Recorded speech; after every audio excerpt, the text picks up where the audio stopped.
Umikot ang ninong ko sa akin na piso. Bigling sumakit ang kanyang ulo. Sa akin na piso, naputput ang puso ko. 10 beses akong pinagmano.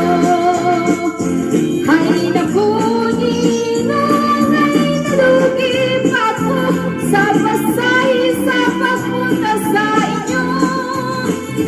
Hay naku, ninong, kung laging ganyan kayo, ay di na uli ako mamamasko.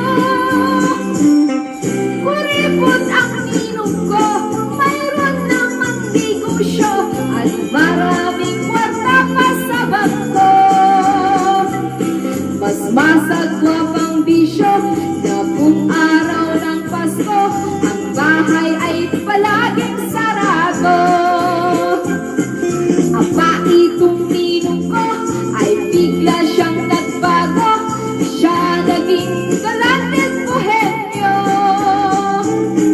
At ang kanyang sikreto, nabisto ng ninang ko, na siya pala ay mayroong number 2. Ay naku, ninong, kay gulo ng buhay mo, kay hirap-hirap ng pinasukan mo.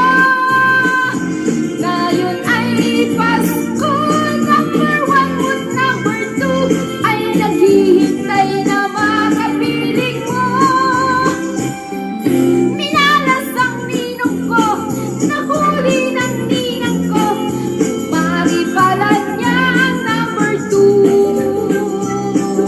Kaya't pati kumpare, nagkalit sa ninong ko, pinugbog ang ulo ng ninang ko. Aba, itong ninong ko ay bigla siyang nagbago. Siya'y naging galante